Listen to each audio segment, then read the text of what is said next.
ఓం శ్రీ సాయిరామ్. సాయి గురుకులం కార్యక్రమానికి స్వాగతం. బాబాను ఆశ్రయించినటువంటి స్త్రీమూర్తులు బాబా పట్ల 100% విశ్వాసంతో ప్రేమతో ఉండేటువంటి వారు. అందుకనే శ్రీ సాయిబాబా మార్గంలో స్త్రీమూర్తులకు ఒక ప్రత్యేకమైనటువంటి స్థానం ఉంది. చాలామంది భక్తుల గురించి మనం గతంలో తెలుసుకున్నాం.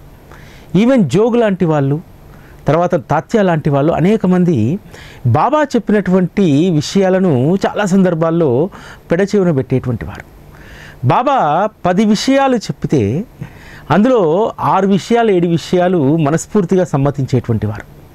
కానీ బాబా సహచర్యంలో ఉన్నటువంటి స్త్రీమూర్తులు బాబా చెప్పినటువంటి దాన్ని వేదంగా వారు అనుసరించేటువంటి వారు. ఇక దానికి రెండో ఆలోచన అనేటువంటిది చేయకపోయేటువంటి వారు. ఆ రోజు బాబాను ఆశ్రయించినటువంటి కొంతమంది స్త్రీమూర్తుల యొక్క జీవితాలను మనం గనక పరిశీలిస్తే ఆనాడు ఈరోజు కూడా బాబా పట్ల 100% బాబా ఒకసారి మనకు ఒక మాట ఇచ్చారంటే, ఒక సంకల్పం మనకు కలిగిందంటే ఖచ్చితంగా బాబా దాన్ని నెరవేరుస్తారు, దాన్ని ఆచరణలోకి తీసుకొస్తారు అనేటువంటి విశ్వాసం చాలామంది స్త్రీమూర్తుల్లో ఉంటుంది. నా అనుభవంలో చెప్పాలంటే దాదాపు గత 10 సంవత్సరాలుగా అనేక మంది స్త్రీమూర్తులతో నేను మాట్లాడి ఉంటాను. వరాల సాయి మందిరానికి కానీ, అంతకుముందు సాయి టీవీకి వచ్చినటువంటి వాళ్ళతో కానీ, అనేక కార్యక్రమాల్లో కలిసినటువంటి వాళ్ళతో కానీ బాబా గురించి వారు చెప్తూ ఉంటే వారి నయనాల్లో కన్నీటి సుడులు తిరుగుతూ ఉంటాయి. బాబా గురించి వారు మాట్లాడుతూ ఉంటే వారి మోములో ఒక గొప్ప గర్వం ఉంటుందన్నమాట. బాబా పట్ల ఆ ప్రేమ అనేటువంటి గర్వము చాలా స్పష్టంగా కనిపిస్తూ ఉంటుంది. బాబా పట్ల వారికి ఉన్నటువంటి భక్తి విశ్వాసానికి అది ప్రతీక. బాబా ఒక మాట చెప్పిండ్రంటే, బాబా ఆజ్ఞ అయిందంటే ఆ రోజు బాబాను ఆశ్రయించినటువంటి స్త్రీమూర్తులు 100% దానిపైన విశ్వాసంతో ఉండేటువంటి వారు.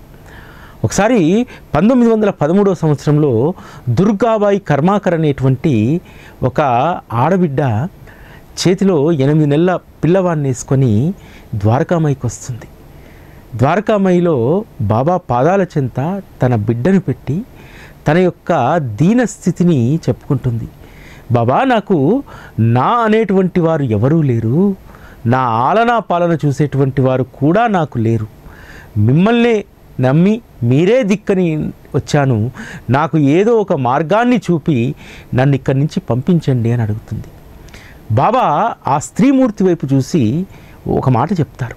అమ్మా, నువ్వు దేనికోసము దిగులు చెందవద్దు, ఇక్కడ నీకు ఎలాంటి ఇబ్బంది కలగదు, నీ యోగక్షేమాలు చూడడానికి ఈ ద్వారకామయి తల్లి ఉన్నది.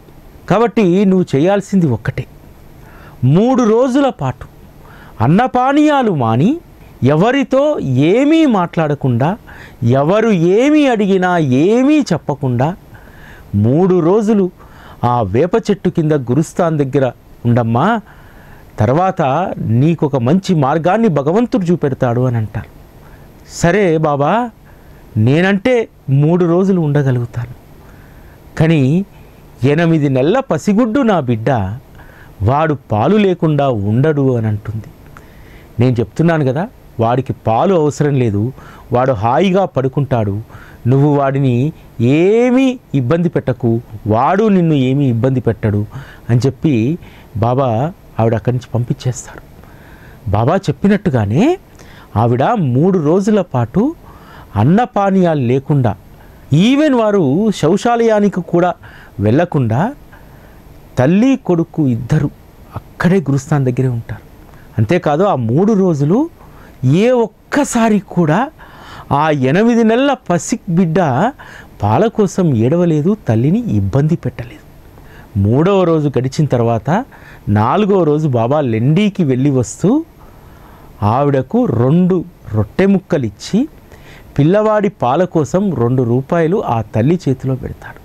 పెట్టి చెప్తాడు, అనవసరంగా నువ్వు వ్యర్థమైనటువంటి ఆలోచనలు చేయకు, ఇక్కడ నిన్ను ఎవ్వరూ ఏమీ అనరు, ఒకవేళ ఏమన్నా అన్నా సరే నువ్వు ఎవ్వరి జోలికి నువ్వు వెళ్ళకూడదు, నువ్వు ఇక్కడే నిశ్చింతగా ఉండు అని చెప్పి బాబా అంటారు.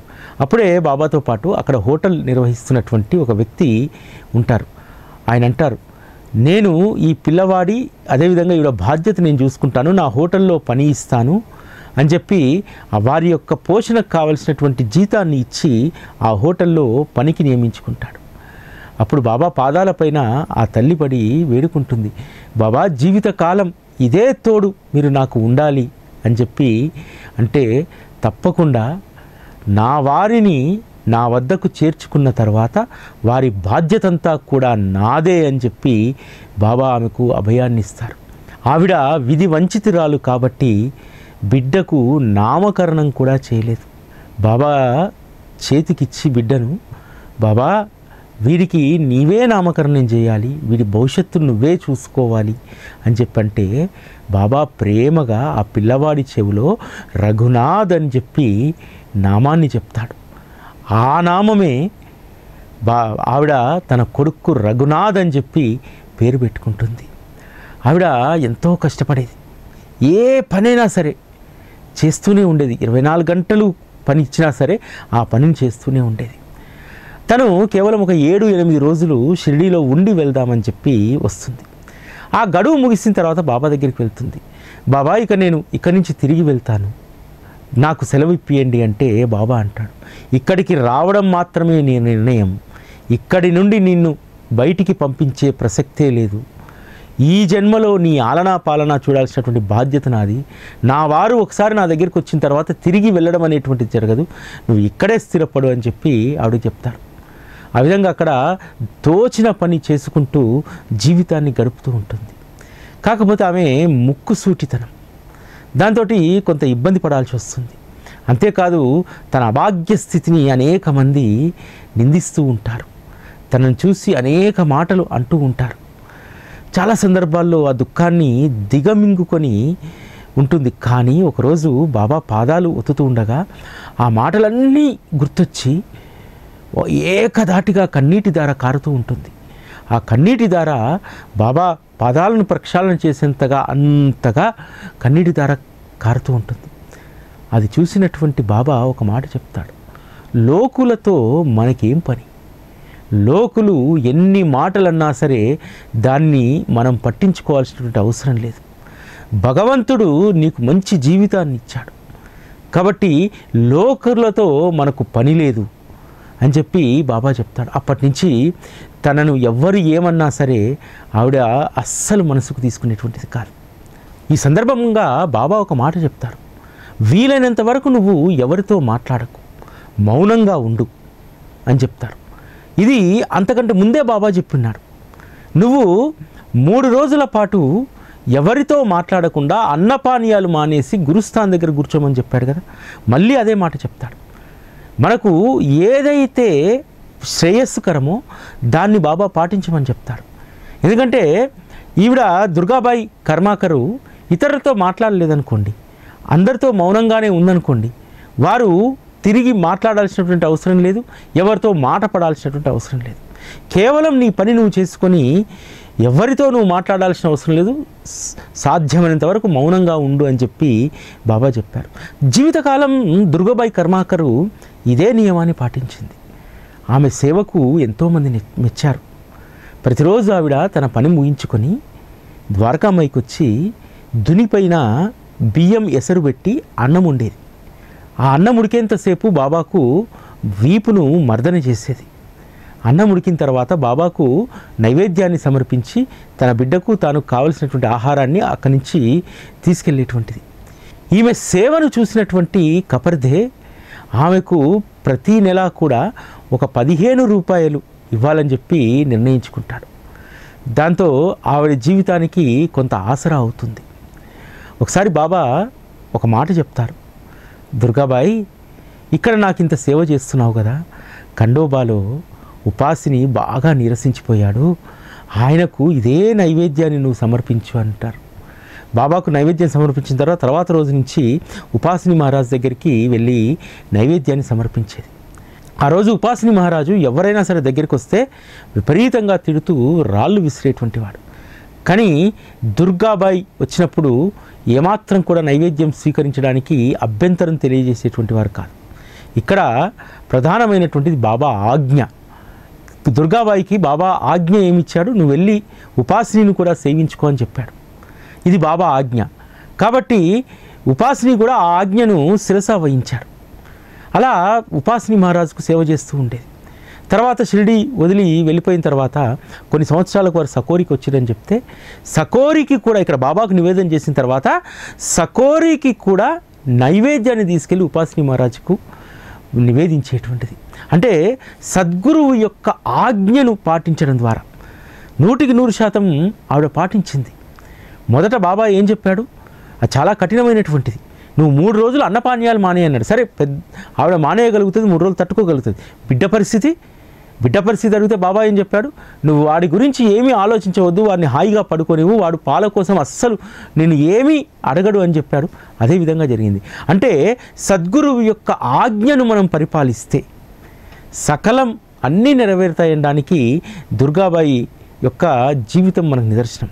అంతేకాదు, ఒక్కసారి బాబా పైన ఆధారపడ్డ తర్వాత మనము ఇతరులపైన ఆధారపడితే ఏం జరుగుతుందనేటువంటిది కూడా దుర్గాబాయి జీవితంలో మనం తెలుసుకోవాలి. రఘుకు 5 ఏళ్ల వయసు దాటింది. 6 ఏళ్ల వయసులో అతనికి ఉపనయనం చేయాలనుకుంటుంది. ఆ ఉపనయనం విషయము ద్వారకామాయిలో అక్కడిక్కడ ప్రస్తావిస్తే కాకాసాహెబ్ దీక్షితు, బూటి, నానాసాహెబ్ చందోర్కరు ఇటువంటి వాళ్ళందరూ, పురందరే ఇటువంటి వాళ్ళందరూ కూడా తండ్రి లేని బిడ్డ కదా, ఉపనయనానికి ఖర్చు ఉంటుంది కదా అని చెప్పి 95 రూపాయలు జమ చేసి దుర్గాబాయికి ఇస్తారు. ఆ తర్వాతి రోజు దుర్గాబాయి ఇంట్లో దొంగలు పడి ఆ ధనాన్నంతా దోసుకెళ్తారు. బాబా లెండి నుంచి వస్తుంటే మరుసటి రోజు దుఃఖంతో వెళ్ళి బాబాకి చెప్తుంది, బాబా రఘు ఉపనయనం కోసం దాచిపెట్టినటువంటి డబ్బంతా కూడా దొంగలు దోచుకుపోయారు అని అంటే బాబా నవ్వుతూ అంటారు, మనకు ఆ డబ్బుతో ఏమి పని దుర్గాబాయి, మన దగ్గర వేలకు వేల రూపాయల ఖజానా ఉంది. ఆ ఖజానాలో నుంచి నీ కొడుకు ఉపనయనానికి ఎంత ఉపయోగపడుతుంది. కాబట్టి ఇచ్చేవాడు ఇక్కడ ఉండగా ఎవరో ఇచ్చినటువంటి సొమ్ము పోతే నువ్వు ఎందుకు బాధపడాలి. అంటే ఇక్కడ బాబా చెప్పింది ఏంటంటే, నీకేదైనా అవసరం ఉంటే నా వద్ద వచ్చి నువ్వు కొంగు చాచాలి, నన్ను అడగాలి. ఇక్కడ ఖజానా నిండుగా ఉంది, ఇవ్వడానికి నా దగ్గర ఏ లోటు లేదు. నువ్వు ఇతరులను అడగాల్సినటువంటి అవసరం ఏముంది. అందుకనే మనం ఎప్పుడైనా సరే మనకు ఏదైనా కావలసి వచ్చినప్పుడు ఖచ్చితంగా బాబానే అడగాలి. బాబా ఒక సందర్భంలో చెప్తారు కదా, సేలు కథలో తను జరిగి పని చేస్తున్నప్పుడు, నా యజమాని ఇచ్చినటువంటి దానితో సరి సమానంగా ఎవరు ఇవ్వగలరు అని అంటారు. ఇక్కడ మనందరం కూడా అర్థం చేసుకోవాల్సింది ఏంటంటే, బాబా చేసేటువంటి దాంట్లో, బాబా ఇచ్చేటువంటి దాంట్లో ఇతరులు ఎవరూ కూడా దాంతో సమానంగా ఎవ్వరూ ఇవ్వలేరు అనేటువంటి వాస్తవాన్ని మనం ఖచ్చితంగా మనం గుర్తుపెట్టుకోవాలి. అప్పటి నుండి దుర్గాబాయి కనీత్కర్ ఏ అవసరం ఉన్నా సరే బాబా పైనే ఆధారపడేది. ఉన్నటువంటి దాంట్లో చాలా తృప్తికరమైనటువంటి జీవితాన్ని ఆమె గడిపింది. ఇక్కడ మనం గుర్తుంచుకోవాల్సింది ఏంటంటే, స్త్రీలకు బాబా పట్ల ఎందుకు మగవారి కంటే ఎక్కువ ప్రేమ విశ్వాసం ఉంటుందంటే, ఒక రకంగా చెప్పాలంటే బాబా కూడా పక్షపాతిగా మనం చెప్పచ్చు. మనకంటే కూడా స్త్రీమూర్తుల పైన ఆయనకు ప్రేమ ఎక్కువ. అది ఎందుకో తెలియదు. దానికో కారణం నేను చాలా సందర్భాల్లో విశ్లేషించుకున్నప్పుడు, ఆయన వచ్చినటువంటి స్త్రీలందరినీ కూడా, స్త్రీమూర్తులందరినీ కూడా తల్లిగా సంబోధించేవాడు, ఆయి సంబోధించేవాడు. ఎందుకంటే తల్లి ప్రేమ ఎరగనటువంటి వారు కదా ఆయన. అందుకనే తన వద్దకు వచ్చేటువంటి ఆ రోజు నుంచి ఈ రోజు వరకు ఆయన చరణాలను తాకినటువంటి ప్రతి స్త్రీమూర్తిని తల్లిగానే భావిస్తాడు. మరి తల్లి పట్ల బిడ్డకు ప్రేమ ఎక్కువగానే ఉంటుంది కదా. తండ్రి కంటే కూడా బిడ్డకు తల్లి వైపే ప్రేమ ఎక్కువ కదా. అందుకనే తన వద్దకు వచ్చేటువంటి ప్రతి స్త్రీమూర్తిని కూడా బాబా మాతృస్వరూపంగా భావిస్తాడు. అందుకనే మనలో లేనటువంటి పరిపూర్ణమైనటువంటి విశ్వాసం, మనకు బాబా పట్ల విశ్వాసం ఉంటుంది, కానీ ఎక్కువ లోక వ్యవహారాల్లో మునిగి ఉంటాం కాబట్టి మనకు కొంత అప్పుడప్పుడు గాడి తప్పుతూ ఉంటాం. కానీ స్త్రీమూర్తులు మాత్రము బాబా గీసినటువంటి లైన్ను తప్పరు. ఇది చాలా గొప్ప విషయం. ప్రతి బాబా భక్తులు ఇళ్లలో చూడండి, ఆ ఇంట్లో ఉన్నటువంటి స్త్రీమూర్తి ఎప్పుడు కూడా లైన్ తప్పదు, బాబా గీసినటువంటి గీతం తప్పదు. దీనికి నిదర్శనంగా లక్ష్మీబాయి అనేటువంటి ఒక స్త్రీమూర్తి యొక్క అనుభవం మీకు చెప్తాను. లక్ష్మీబాయి ముంబైలో ఉండేటువంటి వారు. ఆవిడ శ్రీరాముణ్ణి, హనుమంతుణ్ణి ఎక్కువగా ఆరాధించేది. ఒకరోజు స్వప్నంలో ఒక ఫకీరు కనిపించి చెప్తారు, షిరిడీలో నీ శ్రీరాముడు ఉన్నాడు, అక్కడికి వెళ్ళి ఆయన దర్శించుకో అని చెప్తారు. కానీ తనకేమీ అర్థం కాదు. అంటే షిరిడీలో నిజంగా శ్రీరాముడు ఉన్నాడా, స్వప్నంలో వచ్చినటువంటి ఈ ఫకీర్ ఎవరు, ఇవన్నీ కూడా ఆలోచిస్తూ తనకు గురువైనటువంటి ఒక వ్యక్తి దగ్గరికి వెళ్తుంది. వెళ్ళి అతనికి చెప్తుంది, స్వప్నంలో ఈ విధంగా ఒక ఫకీరు వచ్చి షిరిడీలోని శ్రీరాముడు ఉన్నాడన్నాడు, నిజంగా అక్కడ శ్రీరాముడు ఉన్నాడా అని చెప్పి అడుగుతుంది. అప్పుడు అతను షిరిడీ గురించి, షిరిడీలో ఉన్నటువంటి శ్రీ సాయిబాబా గురించి విపులంగా తెలియజేస్తాడు. దాంతో ఆవిడ వెంటనే షిరిడీకి ప్రయాణం అవుతుంది. ప్రయాణమై బాబాను దర్శించుకుంటుంది. బాబాను చూడగానే తన స్వప్నంలో ఎవరైతే తనకు దర్శనమిచ్చి ఇక్కడికి రమ్మని పిలిచారో ఆయనే శ్రీ సాయిబాబా అని చెప్పి సాయిని తృప్తిగా దర్శనం చేసుకుని వెళ్ళిపోతుంది. ఆ తర్వాత మరలా 1913లో ఒకసారి వస్తుంది. ఎందుకోసం వస్తుందంటే తన మామ తనకు పుష్కలమైనటువంటి వ్యవసాయ భూమిని ఇచ్చాడు. కానీ తన తండ్రి అది తనకు దక్కకుండా అతనే అనుభవిస్తున్నాడు. దానిపైన వచ్చేటువంటి పంట అంతా కూడా అతనే అనుభవిస్తున్నాడు, ఆదాయం కూడా అతనే తీసుకుంటున్నాడు. దీంతో తనకు జీవనోపాధి కూడా చాలా కష్టంగా మారుతున్నటువంటి సమయం. ఆ సమయంలో బాబా సలహా తీసుకోవాలని తన యొక్క మామ పైన ఫిర్యాదు చేయమని చెప్పి అనేక మంది చెప్తున్నారు, బంధువులు, మిత్రులు అందరూ. కానీ బాబా నిర్ణయం ఏమిటో తెలుసుకోవాలని చెప్పి, ఎందుకంటే తన శ్రీరాముడు షిరిడిలో ఉన్నాడు కదా, శ్రీరాముడు ధర్మాన్నే ప్రబోధిస్తాడు కదా, అందుకని ధర్మం ఏ విధంగా ఆచరించాలనేటువంటి విషయంలో ఆవిడ ఇక్కడికి వస్తుంది. వచ్చి శ్యామకు చెప్తుంది విషయం అంతా.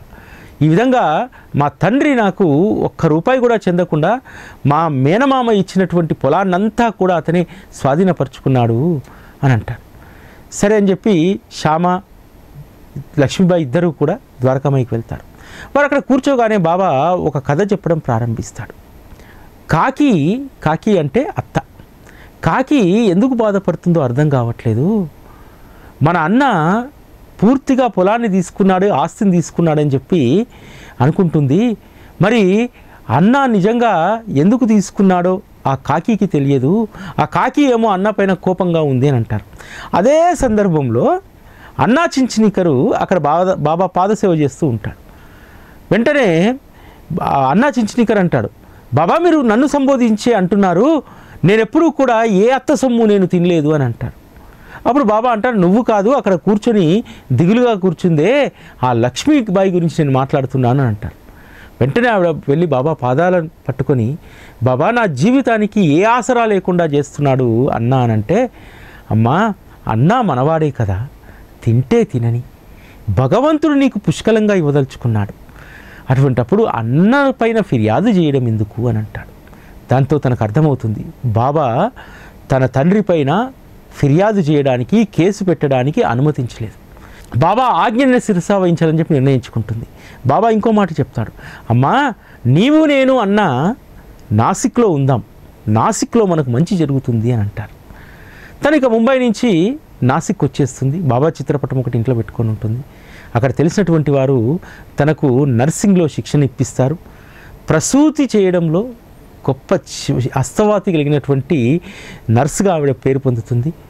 విపరీతమైనటువంటి డబ్బును సంపాదించుకుంటుంది, ఆస్తిని సంపాదించుకుంటుంది. ఇక్కడ మనం గమనించాల్సింది ఏంటంటే, బాబా ఆజ్ఞను శిరసా వహిస్తే మనకు రావాల్సినటువంటిది, ప్రాప్తించాల్సినటువంటిది ఖచ్చితంగా అది వస్తుంది. ఆవిడను షిరిడీకి రప్పించుకొని అన్నా పైన మనం ఫిర్యాదు చేయకూడదు, అన్నా పైన కేసు వేయకూడదు, అన్నీ మనకు సమకూరుతాయని చెప్పినటువంటి ఆ మాట ఆవిడలో శాంతిని కలిగించింది, సబూరిని పెంపొందింపజేసింది. శాంతిని ఎలా కలిగించిందంటే, ఒకవేళ కోర్టు కేసు కనుక ఆవిడ వేస్తే, ఫిర్యాదు చేస్తే కొన్ని సంవత్సరాల పాటు కోర్టు చుట్టూ తిరిగి ఆందోళనతో ఆరోగ్యం పాడైపోయేది. అంతేకాదు బాబా చెప్పినట్టు ఆవిడ ఉన్నది కాబట్టి, ఓర్పుతో ఉంది కాబట్టి ఆవిడకు గొప్ప వృత్తి నైపుణ్యం కలిగినటువంటి ఆ నర్సింగ్ ఉద్యోగంలో ఆవిడ ప్రవేశించగలిగింది, మంచి పేరు తెచ్చుకోగలిగింది. అంతేకాదు సంపాదనకు కూడా తను సంపాదించుకోగలిగింది, ఐశ్వర్యానికి కూడా కట్టుకోగలిగింది. అంటే బాబా చెప్పినట్టు మనం నడుచుకుంటే ఖచ్చితంగా మనకు మంచి జరుగుతుంది. అయితే బాబా ఆజ్ఞను శిరసా వహించడంలో 100% శిరసా వహించడంలో స్త్రీమూర్తుల పాత్రయే అధికంగా ఉంటుంది. నిజంగా వారి యొక్క మనస్తత్వానికి, వారి యొక్క ఆలోచనకు, బాబా పట్ల ఉన్నటువంటి విశ్వాసానికి నిజంగా అందరం చేతులెత్తి మొక్కాల్సిందే. ఒకసారి ఒక లైన్ గీసుకున్నారంటే బాబా విషయంలో ఆ లైన్ దాటరు. చంద్రబాయి బోర్కర్కు ఇదే పరిస్థితి వచ్చింది. చంద్రబాయి బోర్కర్కు ఆలస్యంగా కొడుకు పుడతాడు కదా, దాయాదులందరూ కూడా ఆస్తి పంపిణీ సమయంలో వీళ్ళకి ఆస్తి దక్కకుండా చూస్తారు. ఎందుకనంటే పిల్లవాడు మైనర్, చంద్రబాయి బోర్కర్ పైన మాకు నమ్మకం లేదు కాబట్టి చంద్రబాయి బోర్కర్కు ఆస్తి రాయము అని అంటారు. దాంతో మైనర్ బాలుడి పైన ఆస్తి రాయడానికి అక్కడ అవకాశం లేదు. ఈ సాకుగా చూపి కొట్టేయాలనుకుంటారు. బాబాను ప్రార్థిస్తుంది, బాబా వీడికి మేనమామవును, సొంత అన్నగా నేను భావిస్తాను, మరి మేనల్లుడికి అన్యాయం జరిగితే నువ్వు చూస్తూ కూర్చుంటావా బాబా అని చెప్పి అడుగుతుంది. ఒకరోజు బాబా చంద్రబాయి బోర్కర్కి స్వప్న దర్శనం ఇచ్చి, బాయ్ మన అనా పైసా కూడా ఎవ్వరూ లాక్కోలేరు, వారికి అంత శక్తి ఉందనుకుంటున్నావా? అస్సలు లేదు. నువ్వు వారు చేసేటువంటి ఏ చర్యకు కూడా నువ్వు ప్రతిస్పందించవద్దు, అంతా చూసుకునేటువంటి బాధ్యత నాది అంటారు. అప్పటి నుంచి దాయాదులను ఆస్తి అడగడం మానేస్తుంది. ఏం జరిగిందో తెలియదు, తన కొడుకు రావాల్సినటువంటి ఆస్తిని పంపిణీ చేసి, కొడుకు మైనర్ కాబట్టి తను గార్డియన్గా పెట్టి దాయాదులందరూ కూడా రావాల్సినటువంటి నయా పైసతో సహా అన్నీ కూడా చంద్రబాయికి అప్పగిస్తారు. చంద్రబాయికి ప్రయత్నాలు మానేసింది. అప్పటి వరకు కొంత ప్రయత్నం చేసింది. బాబా ఎప్పుడైతే స్వప్న దర్శనం ఇచ్చి చెప్పారో ఇక ఇది నా బాధ్యత కాదు, ఇది నా పని కాదని చెప్పి వదిలేసింది. దాంతో బాబాయే సమస్యను పరిష్కరించారు. బాబా ఒక్కసారి వారికి మాట ఇచ్చినా, వారు బాబాకు ఏదైనా ప్రతిజ్ఞ చేసినా స్త్రీమూర్తులు దాన్ని దాటరు, ఆ లైన్ దాటరు. బాబా మార్గంలో ఇటువంటి స్త్రీమూర్తులను మనం స్మరించుకోవాలి. అందుకనే సాయి టీవీ ఈసారి బాబా మార్గంలో ఉన్నటువంటి స్త్రీమూర్తులను, వారి యొక్క తత్వ ప్రచారానికి, అదేవిధంగా బాబా పట్ల అమితమైనటువంటి ప్రేమతో కమిట్మెంట్తో ఉన్నటువంటి కొద్ది మందిని సత్కరించుకొని బాబా మార్గంలో మహిళల యొక్క పాత్ర, అదేవిధంగా బాబాను తరతరాలకు బాబా మాధుర్యమైనటువంటి ప్రేమను అందించడంలో ఆ స్త్రీల పాత్రకు సంబంధించినటువంటి దాన్ని ఖచ్చితంగా మనం స్మరించుకోవాల్సినటువంటి అవసరం ఉంది. అందుకనే ఈసారి సాయి మహిళా భక్త సమ్మేళనాన్ని మనం ఏర్పాటు చేసుకుంటున్నాం. ఆ కార్యక్రమానికి నెల్లూరు పరిసర ప్రాంతాల్లో ఉన్నటువంటి వారు, ఇతర ప్రాంతాల్లో ఉన్నటువంటి వాళ్ళు కూడా రావడానికి ప్రయత్నం చేయండి. ఇది ఈరోజు సాయి గురుకులం. మళ్ళీ రేపటి కార్యక్రమంలో కలుసుకుందాం. అప్పటి వరకు సెలవు. నమస్కారం.